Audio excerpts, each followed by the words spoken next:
যে কোনো একটা কোম্পানি খেলাপি হলে ওনাকে খেলাপি থেকে বের করে দেওয়াতে সুযোগটা ক্রিয়েট হলো কিনা এই বিষয়টা, এই সমালোচনাটা অ্যাকসেপ্ট করতে হবে। ডিফল্ট লোন আরো বাড়িয়ে দিতে পারে। সুযোগটা ক্রিয়েট হচ্ছে। 2009 সালে খেলাপি ছিল 22,000 কোটি টাকা। মার্জারের সিদ্ধান্তটা সঠিক। এখানে আমানতকারী স্বার্থ ছাড়াও শেয়ার হোল্ডারদের স্বার্থও দেখতে হবে। এনবিএফআই সেক্টরটা কেন বাংলাদেশে আসলে সফল হলো না? প্রবলেমটা হচ্ছে নন ব্যাংক দেওয়ার যে উদ্দেশ্য, যে তারা ব্যাংকের থেকে একটু ডিফারেন্ট কাজগুলো করবে, mostly related to capital market, under writer, এই টাইপের কাজগুলো বেশি করবে। কিন্তু ব্যাংক যা যা করে ঠিক সেগুলোই নকল করতে শুরু করলো। দেশের সব রোগের সমাধানই রাজনীতির কাছে। Introducing the all-new Jamuna Bank. Welcome to a new era of banking. Jamuna Bank. Banking reimagined.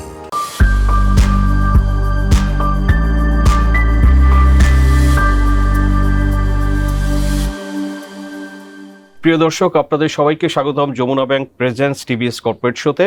আমি সাজ্জাদুর রহমান আছি আজকে আপনাদের সঙ্গে আলোচনায়।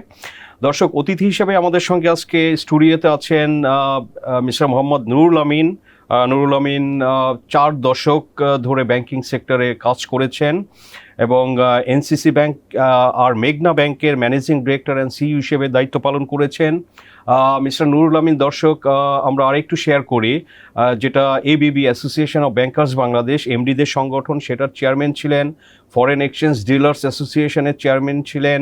প্রাইমারি ডিলার্স অ্যাসোসিয়েশনের চেয়ারম্যান ছিলেন। সো দীর্ঘ অভিজ্ঞতা তার ব্যাংকিং খাতে, বাংলাদেশের ইনফ্যাক্ট ব্যাংকিং এবং নন ব্যাংকিংয়েও বর্তমানে আছেন। ফার্স্ট ফিন্যান্স অ্যান্ড ইনভেস্টমেন্ট একটা এনবিএফআই, সেটার ইন্ডিপেন্ডেন্ট ডিরেক্টর অ্যান্ড চেয়ারম্যান হিসাবে দায়িত্ব পালন করছেন এখনও। সো দর্শক, এই দীর্ঘ অভিজ্ঞতা বাংলাদেশে ব্যাংকিং সেক্টর নিয়ে অনেক আলোচনা সমালোচনা বিভিন্ন বিষয় নিয়ে। সো দর্শক, আমরা মিস্টার নুরুল আমিনের সঙ্গে আলোচনা করব এবং আপনাদের সঙ্গে শেয়ার করব ব্যাংকিং সেক্টরের বিভিন্ন ইনস অ্যান্ড আউটস এবং ওভারঅল ইকোনমি নিয়েও আমরা হয়তো কিছু ফোকাস করব। সো মিস্টার নুরুল আমিন, আপনাকে স্বাগতম টিভিএস স্টুডিওতে। ধন্যবাদ স্যার, থ্যাংক ইউ যে আপনি ব্যস্ততা সত্ত্বেও আমাদের সময় দিতে পেরেছেন। তো স্যার, ব্যাংকিং সেক্টর নিয়ে তো অনেক কথা হয়, তো এই যে আপনার দীর্ঘ অভিজ্ঞতা 4 দশকের, আপনি দেখেছেন অনেক কিছু, সরাসরি কাজ করেছেন। সো বর্তমানে ব্যাংকিং সেক্টর নিয়ে আপনার অবজারভেশনটা কি? দেখুন, ব্যাংকিং সেক্টর এই দেশের অর্থনৈতিক উন্নয়নে তো অনেক বড় অবদান রাখে। সেটা যদি সুযোগ হয় বিস্তারিত আমরা আলাপ করব। তো নিঃসন্দেহিতভাবে ব্যাংকিং সেক্টরের অবদান এই দেশের শিল্পায়ন এবং ইকোনমিক গ্রোথে অনেক বেশি। এইটা এখন অনেক বেশি আলোচিত এবং সমালোচিত। এই আলোচিত অনেক কারণে, যেটা কিছু পজিটিভ থাকে, কিছু নেগেটিভ থাকে। আর সমালোচিত হওয়াটা একদিক থেকে ভালো, এখানে কিছু জিনিস পাওয়া যায় যেটা সেক্টরের জন্য কাজে লাগতে পারে। সেটা পজিটিভও কিছু কখনো পাওয়া যায়, নেগেটিভ ঠিক নেগেটিভ বলবো না, ক্রিটিকরা কিন্তু আপনার বন্ধু, তারা আপনাকে ভালো জিনিসগুলো অনেক সময় আঙ্গুল দিয়ে ভুলটা ধরিয়েও দিতে পারে। কাজে আলোচনা এবং সমালোচনাকে ভয় পাওয়ার কোনো ইয়ে না। ব্যাংকিং সেক্টর এখন যেহেতু অনেক আলোচিত, তাহলে বোঝা যাচ্ছে এটার একটা রোল আছে এবং ছিল, নাইলে এত আলোচনা কেন হবে। এবং এটার ভালো খারাপের সঙ্গে অর্থনীতির, এটার ভালো খারাপের সঙ্গে অর্থনীতি, রিজার্ভ, অনেক কিছুর সঙ্গে এটার যে সম্পর্ক, তো কাজে আলোচনা সমালোচনা হয় বেশি। সেই জন্যেই যে আমাদের ব্যাংকিং সেক্টর একটা বড় অবদান অর্থনীতিতে রাখছে। আপনি এখনকার কথা যেটা বললেন, আমরা এখনকার সময়ে কিছুদিন যাবৎ ধরেন খুব ভালো খবর পাই না। কিন্তু ভালো খবর না পেলেও আমি 2-একটা ইন্ডিকেটর দিয়ে আপনাকে বলি। আমাদের যে আন্তর্জাতিক বাণিজ্য এখন প্রায় $100 বিলিয়ন উপরে, অনেক বেশি, $150 বিলিয়ন মতো ইম্পোর্ট, এক্সপোর্ট অ্যান্ড রিমিটেন্স, সম্পূর্ণটাই 100% ব্যাংকিং সেক্টরের থ্রুতে। ফর্মাল চ্যানেলের রিমিটেন্সের 95%ই ব্যাংকিং সেক্টরে। এই দেশের শিল্পায়নে, এই দেশের মানুষের সেফ কিপিং ডিপোজিটে 16 লাখ কোটি টাকার উপরে ডিপোজিট, 14 বা 15 লাখ কোটি টাকা হলো অ্যাডভান্স। সব মিলাই আপনি দেখেন যে এর সবটাই কিন্তু এই ব্যাংকিং সেক্টর অ্যাজ ইন্টারমিডিয়ারি এটা যে কোনো ভাবে এটা নেগোশিয়েট করছে। তারপরও আরও অবদান আছে, যেমন আমরা এখন অফশোর ব্যাংকিং এটা ইউনিটের মাধ্যমে এটা করছি। আমরা যে আমাদের এই ব্যাংকিংয়ের মাধ্যমে আমাদের যে সিএসআর বলেন, আমাদের যে আরও বিভিন্ন বিষয়ে যে ব্যাংক অবদান রাখছে, সেইটাও কিন্তু আমি এটাকে কম করে দেখার কোনো Right. সুযোগ নাই। সিএসআর তো ব্যাংকগুলোই মেইনলি করে ডোনেট করে। তো এই যে অবদানের কারণেই সমালোচনা একটু বেশি, কারণ কাজ বেশি করলে কিছু কাজ আনক্লিন হতে পারে, সেক্ষেত্রে কিছু সমালোচনা হতে পারে। আমরা এটাকে খুব পজিটিভলি দেখব, কারণ এই আলোচনা সমালোচনার মাধ্যমে যদি সেক্টরের ভালো হয়, ব্যাংকের গ্রোথের জন্য অথবা ব্যাংকের সুশাসনের জন্য ভালো হয়, তো সেই বিষয়গুলো আমি ইম্পর্টেন্ট মনে করি। এখনকার সময়ে ব্যাংক তার কাজ তো করছে, গতানুগতিক কাজ করে যাচ্ছে, বাট সুশাসনের অভাব বা কিছুটা ক্রনি বা গ্রুপের কিছু প্রভাব, ব্যবসায়ীদের বা কর্পোরেট হাউসগুলোর কিছু প্রভাব এখানে আছে। এটা মোরাললেস আমরা সবাই দেখছি, কেউ কেউ বলছেন, হয়তো কেউ বলছেন না। আর সাম্প্রতিক কিছু অ্যামেন্ডমেন্ট, সেটা তো আগেও ছিল স্যার, এই যে প্রভাব যদি বলে থাকেন কিছু, হ্যাঁ, এটা তো সবসময়ই থাকে আমাদের রাজনৈতিক ব্যবস্থায়, কিন্তু এই জিনিস থাকে। এটা আমি খারাপভাবে বলছি না, এই জন্যই প্রথমে বললাম যে পজিটিভলি যদি আমরা দেখি, তাহলে ওই সমালোচনাটাকে পজিটিভলি দেখতে হবে। যেমন আমরা একটা জিনিস, লাস্ট যে খেলাপি, একটা গ্রুপ খেলাপি হইলে অন্য গ্রুপকে, মানে একটা গ্রুপের একটা কোম্পানি এই খেলাপি হলে, জিনিসটা কিন্তু খুব ওয়েলকাম হয় নাই।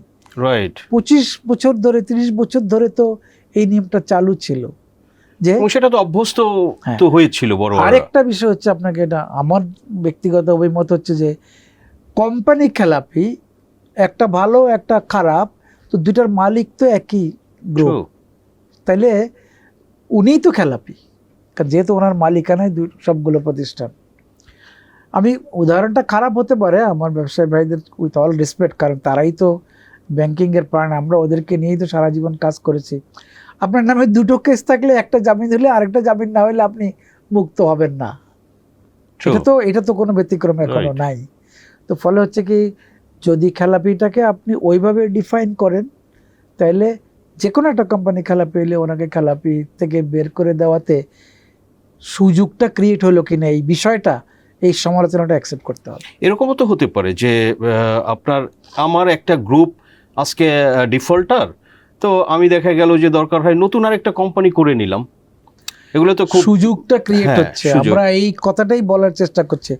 আপনি এখন যেভাবে চলছে তো চলছে, কিন্তু এটা করাতে যেটা হলো, উনি সুযোগটা নিতে পারতেছেন।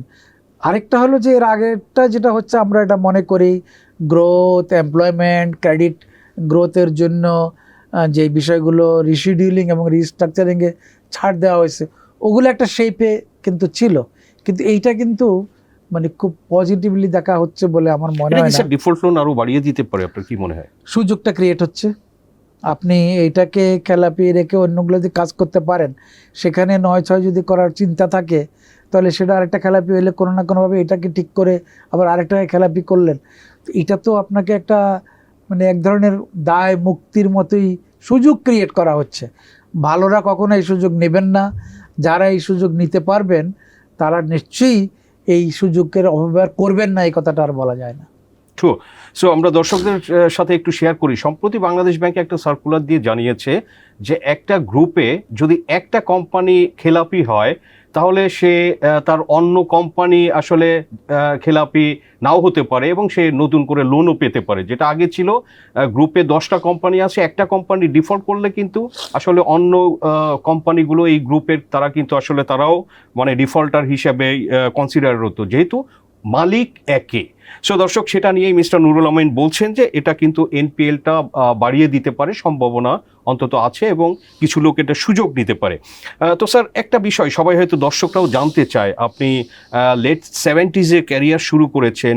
সো 1980-র দশক, 90-এর দশক, তারপরে আপনার 2000 সালের পরের দশক, এবং এর সাথে যদি কম্পেয়ার করি যে এখনকার এই যে ব্যাংকিং সেক্টর, আপনি কিভাবে তুলনাটা করবেন? কোথায় ডাউন হলো, কোথায় ভালো হয়েছে? দেখুন, আমরা হ্যাঁ, আমি 70-এর শেষ দিকে, দশকের শেষ দিকে জয়েন করেছি। 80-র দশকটা ছিল, তখন মূল্যবোধটা অনেক স্ট্রং ছিল। আমি একটা কথা বললে আপনি অবাক হবেন, 1986 সনে আগ পর্যন্ত অ্যাকাউন্ট করতে ছবি লাগতো না। আচ্ছা।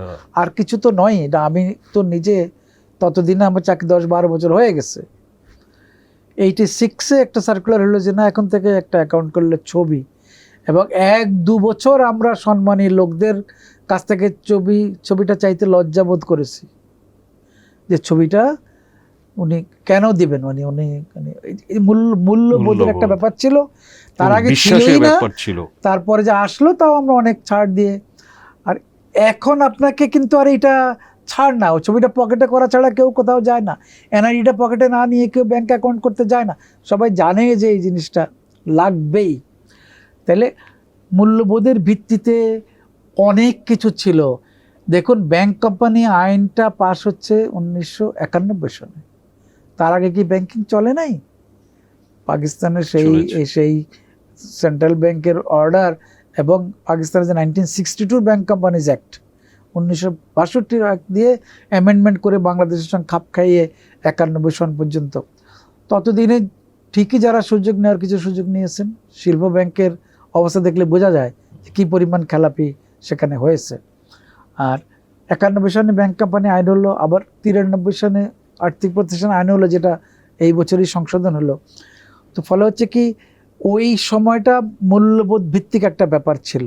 তারপরে 1989-এ FSRP financial sector reform from world ব্যাংকের প্রোগ্রাম আসলো, তখনই এই ঋণ নীতি নিয়ম কারণ এগুলো চালু হওয়া শুরু হলো।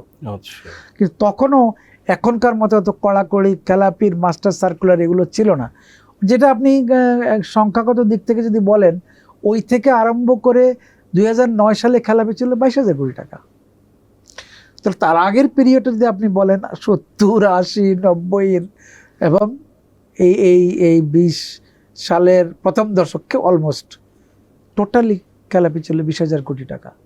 মানুষ তখন মনে করতেন যে না, আমি তো লোন নিয়ে ব্যবসা করছি, লোনটা আমার শোধ দিতে হবে।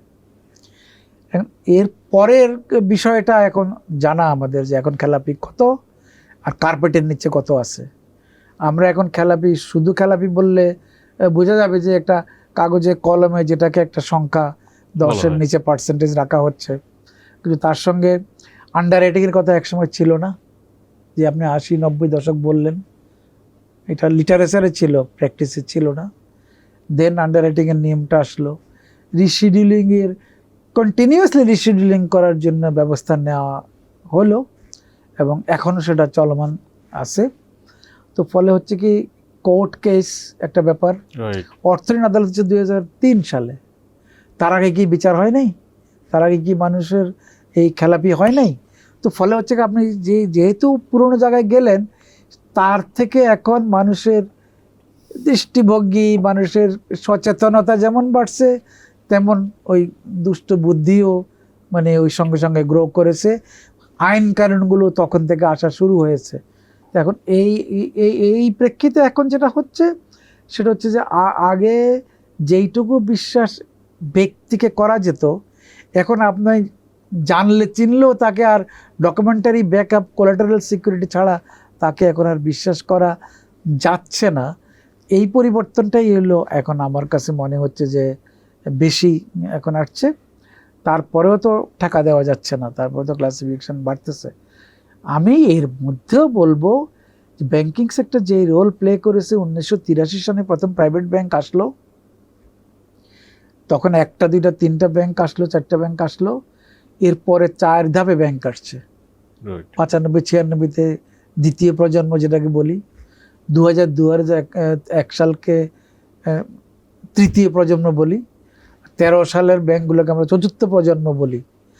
তো প্রতিবারেই এক একটা সরকার যেই উদ্দেশ্যে চিন্তা করে এই ব্যাংকগুলো দিয়েছেন সেটা হলো ব্যবসা বাণিজ্যের এক্সপানশনের জন্য, কিন্তু অনেক কিছুই বিবেচনায় হয়তো নেওয়া হয় নাই। আমাদের সংখ্যা, আমাদের ক্যাপাবিলিটি, আমাদের ম্যানেজমেন্টের মানুষ যে তৈরি হলো কিনা, কাকে দিচ্ছি, ডিরেক্টরদের কোয়ালিফিকেশন কি, এইসব বিষয়গুলো তো বিবেচনা পরের দিকে আর হয়তো এতটা করা হয় নাই হয়তো বা। বাট আমরা ওই ব্যাংকগুলো এখন যদি মূল্যায়ন করেন তাহলে দেখবেন যে আপনি যেই ব্যাংকগুলো ভালো বলে বাংলাদেশ ব্যাংক গ্রিন লাইনভুক্ত করেছেন, সেগুলোর সঙ্গে ইয়েলো এবং রেডের পার্থক্যটা এখন বোঝা যাচ্ছে। তাহলে আমরা বেশি ব্যাংক দিয়ে কি বেশি রেড, বেশি ইয়েলো করলাম না বেশি গ্রিন করলাম? তো এই এই এই এটা কিন্তু সমালোচনা না, এটা কিন্তু একটা বিচার বিবেচনার বিষয়। আর এখন তার প্রেক্ষিতেই মার্জারের প্রসঙ্গ আসছে, তাহলে আমরা কি Right. আগেই ভুল করলাম না এখন ঠিক করতেছি, মার্জারটা এবার কীভাবে আসতেছে? তো ফলে হচ্ছে কি এটা কন্টিনিউয়াস আমার মনে হয় একটা মানে সেন্ট্রাল ব্যাংকের রিসার্চ অ্যান্ড ডেভেলপমেন্টের বিষয় এটা, যে তারা যদি এই 50-52 বছরকে মূল্যায়ন করেন তাহলে সামনের দিনগুলোর জন্য যদি ভালো কোনো পদ্ধতি বের করা যায়, আমরা কি করলে ভালো হবে একবারেই চিন্তা ভাবনা করে সিদ্ধান্ত নেওয়া যায়। Yes, এই যে এক্ষেত্রে আপনি যেটা বললেন যে সেন্ট্রাল ব্যাংকের আরও আসলে ভেবে চিনতে হয়তো গবেষণা করে সিদ্ধান্তগুলো নেওয়া উচিত। আপনি ধরেন যে ব্যাংকের সংখ্যার ক্ষেত্রে একটা ডেফিনেটলি সো সরকারের হয়তো উদ্দেশ্যটা যে ব্যাংকিং সেক্টর এটা এখানে একটা জব ক্রিয়েশন হয়, প্লাস ইকোনমি বড় হচ্ছে, যেটা বললেন আমাদের ট্রেডই আছে, এক্সপোর্ট ইম্পোর্ট 150 বিলিয়নের মতো। কিন্তু এগুলো তো ব্রাঞ্চের সংখ্যা বাড়িয়েও করা যেত, নতুন ব্যাংকের লাইসেন্স ইস্যু না করে। সো যদি ব্রাঞ্চ সারা বাংলাদেশে স্প্রেড করে তাহলে তো লোকজনের ব্যাংকিং নিডসটা মিটতে পারতো। তো তারপরে আপনি মার্জারের কথা যেটা বললেন, মার্জারে আপনি দেখেন মার্জার তো হয়েছে, সরকারি 2টা শিল্প ব্যাংক এবং শিল্প ঋণ সংস্থা বিডিভিএল হয়েছে, তো সেটার কি পারফরমেন্স? আমি যদি একটু অন দ্য কন্ট্রারি একটা বিপরীতের উদাহরণ দেই, আপনি সিটি ব্যাংক, এখন ধরেন যে টপ 3 ব্যাংক বললে সিটি ব্যাংকের নাম আসে, কিন্তু এই সিটি ব্যাংক কিন্তু 15 বছর আগে তারাও একটা সিক ব্যাংক ছিল। 2006-07 সালে এদের বোর্ডে বাংলাদেশ ব্যাংকের 2 জন অবজারভার ছিল। সো বাংলাদেশ ব্যাংক তো সিটি ব্যাংক থেকে লেসন নিতে পারে যে আচ্ছা সিটি ব্যাংক তুমি কিভাবে এত ভালো করলা, তোমার কি কৌশল ছিল। আপনি এনসিসি ব্যাংকে বলতে পারেন, এনসিসি ব্যাংক, এনসিএল থেকে এনসিসি ব্যাংক কি ক্রাইসিসে ছিল, রাইট, এবং সেটা সেটা গ্রিন জোনে, হ্যাঁ ভালো ব্যাংক। তো এইভাবে ধরেন যে ইবিএল বিসিসিআই কলাপস অবশ্যই, থেকে ইবিএলটা অবশ্যই, রিস্ট্রাকচার হলো, অবশ্যই। তো বাংলাদেশ ব্যাংক তো এই সব ব্যাংক থেকে যেটা খারাপ থেকে ভালো হলো এটার তো একটা লেসন নিতে পারে, এবং যে খারাপ ব্যাংকগুলো সেখানে কি তারা এগুলো বলতে পারে না? আপনার কি মনে হয় একজন এক্স ব্যাংকার হিসেবে? দেখুন এটা তো এখন স্পষ্ট, আমি এখানে এই মুহূর্তে বলি অথবা না বলি, এখানে যে সুপারভাইজারি ল্যাপসেস ছিল সেন্ট্রাল ব্যাংকের, এই কথা তো মানে প্রচুর নিউজ প্রিন্ট খরচ করা হয়েছে এই কথা লেখার জন্য। কেউ তো বলে নাই যে central bank has played very good role, এটা কি বলেছেন কেউ? না, বলছেন যে এখানে কিছু ত্রুটি তো অবশ্যই আছে, নাম ধরেও তো সেন্ট্রাল ব্যাংকের লোকের নাম আসছে। আমরা একটা রেগুলেটর আমাদের তো অবশ্যই দরকার, প্রুডেন্ট অবশ্যই। রেগুলেটর আমাদের জন্য অনেক ইম্পর্টেন্ট।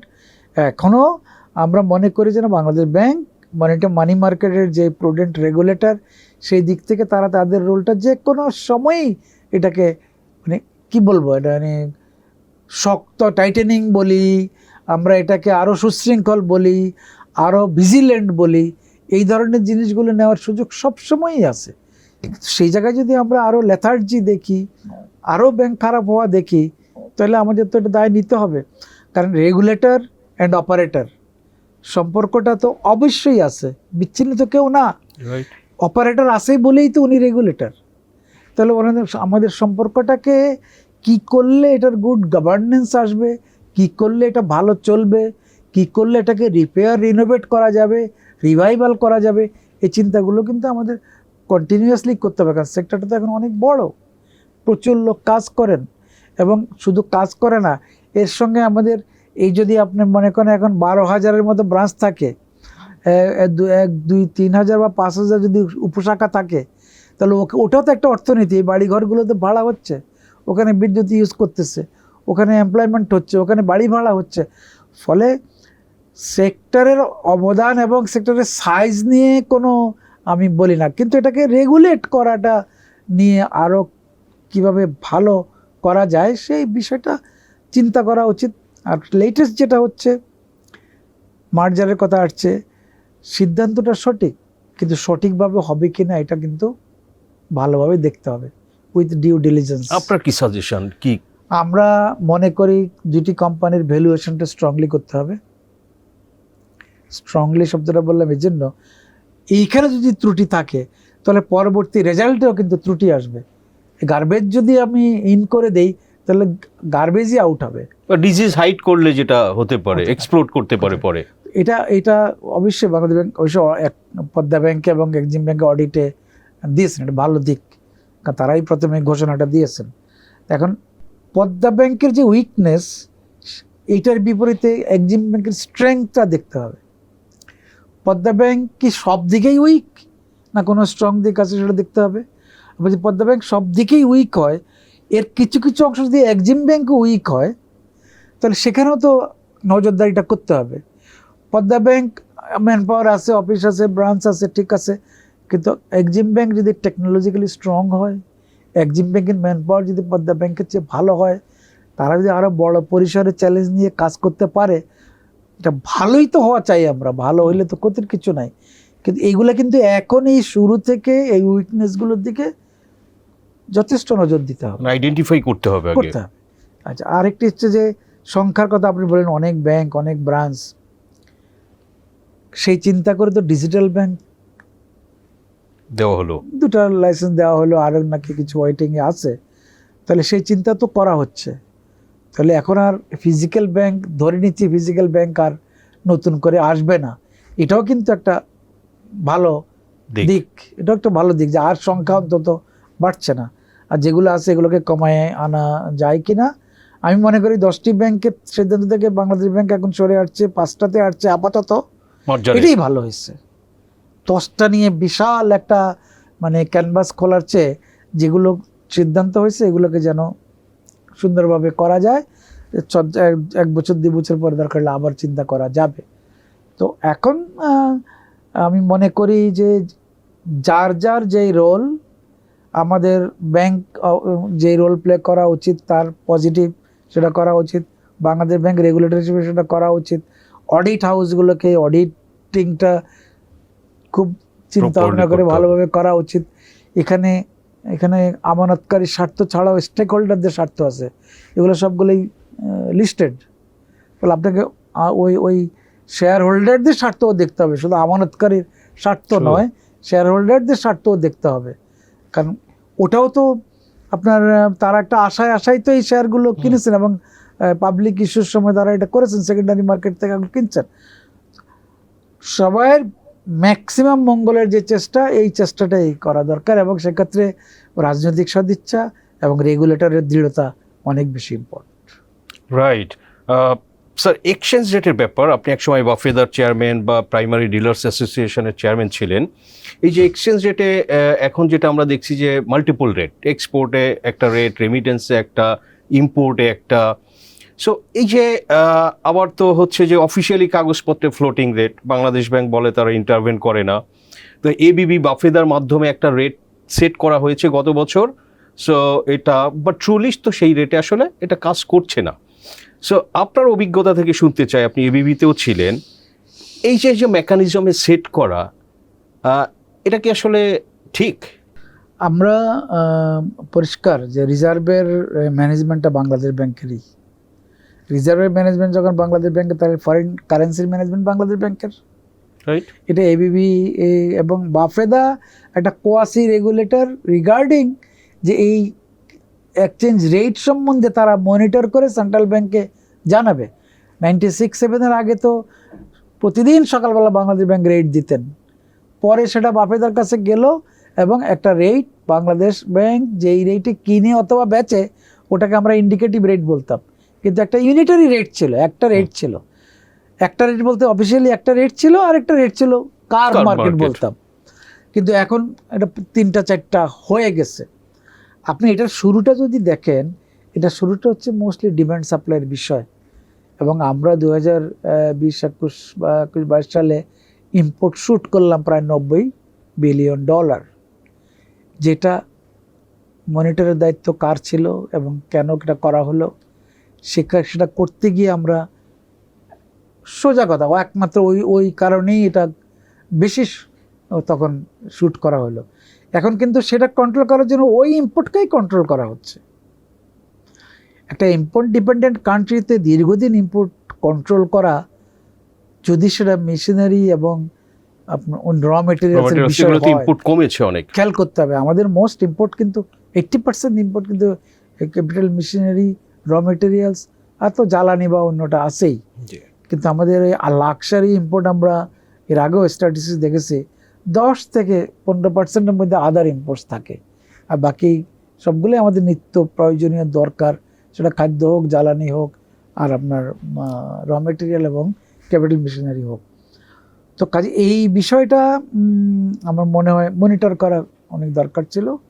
রেটের যে মাল্টিপল বললেন, মনিটর কি সেন্ট্রাল ব্যাংকের করা দরকার ছিল? সেন্ট্রাল ব্যাংক করা দরকার ছিল। মাল্টিপল রেটটা আসছে এই জন্য, আমরা যখন 85-86 আপনি ধরে রাখলেন 5-6 বছর বাড়তে দিলেন না, তখন কিন্তু কখনো কখনো টাকা অ্যাপ্রিসিয়েট করেছিল, আমরা তখনও কমাই নাই। 85 থেকে 80-তে আসতো, এখন সেটা 80 থেকে 90-তে যাইতো। রাইট। কিন্তু 85-86-র মধ্যে আমি কোনো সুইং করলাম না, এক জায়গায় এটাকে রাখলাম। কিন্তু আর যখন কুলাতে পারলাম না, আমার যখন শর্টেজ শুরু হয়ে গেল, আপনার রিজার্ভ 46-47 থেকে এসে 20-22-এ চলে আসলো, তখন আমরা ইম্পোর্ট কন্ট্রোল এবং লাক্সারি ইত্যাদি কন্ট্রোল করে এটা করার, এটা মেকানিজম ঠিক আছে, এটা করেন আপনি, করা যায় সাময়িকভাবে। আপনি সমস্ত পদক্ষেপ কিন্তু দীর্ঘমেয়াদে নেওয়া যায় না। তখন যখন আর কুলোচ্ছে না, যার ডলার দরকার সে যেখানে পাচ্ছে যেমনি পাচ্ছে কিনতেছে। যার ডলার বলতে আমি বোঝাচ্ছি ইম্পোর্টার ঘুরে যেই জায়গায় গিয়ে পাইছে সেখান থেকে কিনেছে। ব্যাংক এক্সচেঞ্জ হাউসগুলো থেকে তার দরকার, তার ক্লায়েন্টও চায়, পেও করতে রাজি আছে, সে ওখানে বেশি দিয়ে নিয়ে আসছে। এগুলো রেগুলেট করার জন্য এবিবি এবং বাপিদাকে ইনভলভ করা হয়েছে, ওরা সাহায্যকারী শক্তি হিসাবে এটা করেছেন। কিন্তু মাল্টিপল রেট আমরা শুনছি জানুয়ারি, ফেব্রুয়ারি, মার্চের মধ্যে আসবেন, হয়নি। আগামী জুনেও এটা হবে কিনা। Multiple rate for long time continuously ভালো না, কারণ আপনি রেট লাগবেন 10-11, 110-11, আর লেনদেন সবই হচ্ছে ইনফর্মাল ফর্মাল 120-এ। এটা ইনফর্মাল ফর্মাল বললাম এই জন্য, একটা ব্যাংক হয়তো কোনো রেটে কিনে পে করে, ইন্টারব্যাংক পেমেন্ট করে, তারপরও শোনা যাচ্ছে হয়তো সত্যি অথবা সত্যি যে আরও এক্সট্রা টাকা ক্যাশ দিতে হয়, লেনদেন হয়। রাইট। এইগুলো তো শ্যাডো ট্রানজ্যাকশনস তো ভালো না। এতে ব্যাংকের আস্থা কমে যায়, যে কে কি যেন করে, ব্যবসায়ীদের কনফিডেন্স কমে যায় যে আমরা এই করে কতদিন ব্যবসা করব। দ্রব্যমূল্য, ইনফ্লেশন, এগুলো স্বাভাবিকভাবেই বাড়ে। এবং অনেস্ট ব্যবসায়ীদের জন্য তো সমস্যা, এই যে এক্সট্রা টাকাটা দেওয়া। ছোটদের বাদ দিবেন কেন? এই দেশে তো ইনফর্মাল এমপ্লয়মেন্টই সবচেয়ে বেশি, এবং ওরা ছোটরাই বেশি। এসএমই তো এই যে ব্রড, এখন এসএমই তো অনেক বিশাল ব্যাপার আমাদের জন্য, তো তারাই ক্ষতিগ্রস্ত হয়। কর্পোরেটরা, এবং কর্পোরেটরা অনেকেই ব্যাংকের মালিক, আবার কর্পোরেটের একটা প্রভাবশালী, তাদের তো ডলারের অভাব হয়েছে কেউ শোনা যায়নি। ডলারের অভাব তো হচ্ছে সাধারণ ছোট ব্যবসায়ীদের। তো ফলে হচ্ছে কি এই সব বিষয়েই ব্যাংকও খুব রেশনাল হওয়ার দরকার, সবার জন্য ইকুইটি বেসিসে কাজ করা উচিত। এবং আমি মনে করি যে সেন্ট্রাল ব্যাংক এখন চেষ্টা করছে নাকি এটা আসার জন্য। এখন যেহেতু একই অবস্থা, মাল্টিপল রেট দীর্ঘদিন চলছে, এটা মনে হয় যেন এটাই এখন রীতি হয়ে গেছে। এবং এটা স্যার কি ইন্ডিকেট করে? অনেক তো ভাবতে পারে যে আচ্ছা এই রেটটা তো স্টেবল হবে না, বা সামনে আরও বাড়তে পারে, একটু ধরে রাখা। যেটা বলছে যে রেমিটেন্স 110 টাকা, কিন্তু ধরেন যে আমরা সম্প্রতি গতকালই রিপোর্ট করেছি আমরা, এটা রেমিটেন্স 116 টাকা 17 টাকায় কিনতেছে ব্যাঙ্কগুলো এবং ওপেন। তো এটা কি ইন্ডিকেট করে যে 110 টাকা আমি রেখে দিচ্ছি? তো অনেকে যারা হোল্ডার আছে, যারা সুবিধা নিতে চায়, তাদের কাছে কি মেসেজ এরকম যায় না যে রেটটা আসলে আরও বাড়তে পারে? এটা কনফিডেন্সও নষ্ট করে। আমাদের এখানে মাল্টি ন্যাশনাল কোম্পানি আছে, ফরেন ইনভেস্টাররা আছেন, আমাদের export processing zone, economic zone, এইসব জায়গায় বিদেশি, তাদের তো কোন দিন কত ডলার কি হবে, তারা ইনভেস্টমেন্ট করবে কি করবে না, এফডিআই আসবে কি আসবে না, এগুলো নিয়ে একটা শঙ্কা আছে। আমার ধারণা হচ্ছে 110 অফিসিয়াল রেট রাখার একটা বড় কারণ হচ্ছে আমাদের একটা বড় খাত কিন্তু ফরেন ডেট পেমেন্ট। আপনি যখন অফিসিয়াল রেট বাড়াবেন, গভর্নমেন্টের ডেট অব্লিগেশন অনেক বেড়ে যাবে। এবং প্রথমবার আমরা দেখলাম গতকালকে, সেই জন্য এই জিনিসটা করা হচ্ছে। এবং আমাদের ডেট বার্ডেন তো যতই হোক, সুদ বাবদই $1 বিলিয়ন সরকারের 9 মাসে গেছে। আগামী 1-2 বছর পরে এটা $2-3-4 বিলিয়ন হয়ে যাবে বছরে। তো এইটা একটা রেটটা রাখার একটা বড় কারণ যে গভর্নমেন্ট, আমার ব্যক্তিগত ধারণা, আমি জানি না, এটা একটা কারণ যে অন্তত অফিসিয়াল রেটটা আমি এতর মধ্যে রাখি। বাকিটা পাচ্ছেন না, তো পারার যে চেষ্টা, সেই চেষ্টাগুলো আমার মনে করা দরকার। এখানে সবাইকেই রেশনাল হওয়া দরকার। এক্সপোর্টাররা যেই অনেকগুলো নিয়মকানুন করা হয়েছিল যে এক্সপোর্ট যেই ব্যাংকে আসবে সে অন্য জায়গায় বিক্রি করতে পারবে না, কেউ মানছে না। তাহলে এখানে সে মানবে কেন? সে তো ইম্পোর্টে তার বেশি দাম দিয়ে কিনতে হচ্ছে। তাহলে এখানে এথিক্স এন্ড মোরাল সাইডটা কোথায় গেল? বাংলাদেশ ব্যাংক তো বলছে যে এখানে করো, কিন্তু করে না। শাস্তি কত দিবে? বাংলাদেশ ব্যাংক তো রেমিটেন্সের রেট ক্যাপ করে দিয়ে শাস্তিও দিচ্ছে অনেকরে। ট্রেজারির লোকের চাকরি গেল বা ফাইন করলো, যদিও সেটা থেকে পরে সরে গেছে। আমি এটাই বলছি যে এই যে ভলাটিলিটি আমাদের, এই যে পাচ্ছি না বা পারা যাচ্ছে না, আমাদের জন্য এটাই একটা এথিক্যাল বা মোরাল একটা সেট আপ থাকা দরকার, যে না বাংলাদেশ ব্যাংক যা বলবে অন্য সবাই সেটা শুনবে, অথবা অন্য সবাই যা মোরালি উচিত সেটাই করা উচিত। সেই জিনিসগুলো হচ্ছে না, সেটার জন্য যাই হোক ওটার চিন্তা যারা করবে। রাইট স্যার, আপনি একটা এনবিএফআই এর company independent director and chairman হিসেবে আছেন, first finance and investment limited. তো এটার অনেকে যেটা অনেক সময় বলে থাকে যে বাংলাদেশে এনবিএফআই ব্যাংকগুলোর তো আছে, বেশ কিছু ব্যাংক ভালো করছে, কিছু ব্যাংক খারাপ করছে, কিন্তু এনবিএফআই এর ক্ষেত্রে অনেকেই বলে নিয়ারলি 3 ডজন এনবিএফআই আছে, এর মধ্যে অনেকেই বলে যে 4টা 5টা 6টার বেশি ভালো কোম্পানি এটা কেউ বলতে পারে না। সো এনবিএফআই সেক্টরটা কেন বাংলাদেশে আসলে সফল হলো না, বা এরা কেন ব্যর্থ হলো, আপনি একটু সংক্ষেপে বলবেন? খুবই খুবই মানে এটাও মূল্যায়নের সময় আসছে এখন, খুবই পার্টিনেন্ট করছেন আপনি। 34-35টা আছে এখন, 10টা ভালো, এটা আপনি বলতেই পারেন, বাকিগুলো ভালো না এটা বলাই যায়, কোনো ভুল কিছু নাই। প্রবলেমটা হচ্ছে নন ব্যাংক দেওয়ার যে উদ্দেশ্য লিখিত পরিহিত করা হয়েছে বা চিন্তা করা হচ্ছে যে তারা ব্যাংকের থেকে একটু ডিফারেন্ট কাজগুলো করবে, সেই ডিফারেন্ট কাজগুলো হচ্ছে mostly related to capital market, mostly related to এই মার্চেন্ট ব্যাংক, ব্রোকারেজ, এই যে আপনার আন্ডার রাইটার, তারপরে হচ্ছে যে ইস্যু ম্যানেজার, এই টাইপের কাজগুলো বেশি করবে তারা। Specific housing, leasing, consumer finance, গাড়ি, একসময় তো লিজিং কোম্পানিও বলা হতো, এই ধরনের কাজগুলো বেশি করবে। কিন্তু যখনই এই লাইসেন্সগুলো দেওয়া হলো, তাদের ফাংশন ব্যাংক যা যা করে ঠিক সেগুলোই নকল করতে শুরু করলো। খুব বেশি কোম্পানি ডিফারেন্ট কোনো কাজ করছে বলে একমাত্র ডিবিএইচ এখনো হাউজিংয়ের মধ্যে বেশি আছে, ন্যাশনাল হাউজিং আছে, কেউ লিজিংয়ের মধ্যে কিছুটা আছে। তো তাদের যে মূল যে কাজগুলো under writing, issue manager, merchant banking বা ক্যাপিটাল মার্কেটের যে কোনো কিছু, তারা এই যে নতুন প্রোডাক্ট ফ্যাক্টরিং, তারা এই ধরনের কাজগুলো ঠিক ব্যাংক যা করে আমানত পাবলিক থেকেও নেয়, ব্যাংক থেকেও নেয়, ব্যাংক থেকে লোন লিমিট নেয়, নিয়ে বড় বড় গ্রুপকেও ফাইন্যান্স যেমন করে, ছোটকেও করে। তারা শাখা কতগুলো করতে পারছে এই পর্যন্ত? একটা ব্যাংকের সমান তো টোটাল হয়নি।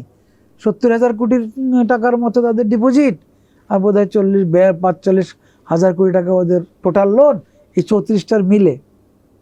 তো সাইজে তো একটা সরকারি ব্যাংক বা বড় ব্যাংকের সমানও হয়নি, কিন্তু সেখানে এখন 20-21,000 কোটি টাকা খেলাপি। তাহলে আমি ডিফারেন্ট পারপাসে যে দিলাম, সেই পারপাসটা কই গেল? এটা দেখার দায়িত্ব কার ছিল? কে দেখবে? এখন তারা সেম রাস্তায় হাঁটছে, এদেরও তো রেগুলেটর বাংলাদেশ ব্যাংকে, তো এগুলো হ্যাঁ অবশ্যই। তো সেই সেম কর্পোরেট হাউসগুলোর কিন্তু এই নন ব্যাংকে লোন আছে, ওখানে সিকিউরিটি ছাড়া তারা নিতে পারছে। কর্পোরেট হাউসগুলো কর্পোরেট গ্যারান্টি দিয়ে বিশ্বাস করছে, ছোটোখাটো যাদেরকে দিছে এখন খেলাপি সেখানেও বাড়ছে। তো ফলে যেটা হচ্ছে, যে কোনো কিছুই অ্যাপ্রুভিং অথরিটি বা লাইসেন্সিং অথরিটি যে উদ্দেশ্য দেন, সেই উদ্দেশ্য সফল হচ্ছে কিনা এটা দেখাও তো একটা আমার মনে বড় দায়িত্ব।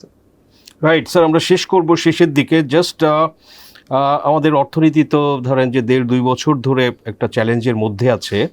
সো আপনি as a student of economics, আমাদের বর্তমান যে সামষ্টিক অর্থনীতিতে যদি আপনাকে বলি যে 3-4টা চ্যালেঞ্জ, আপনি কি বলবেন?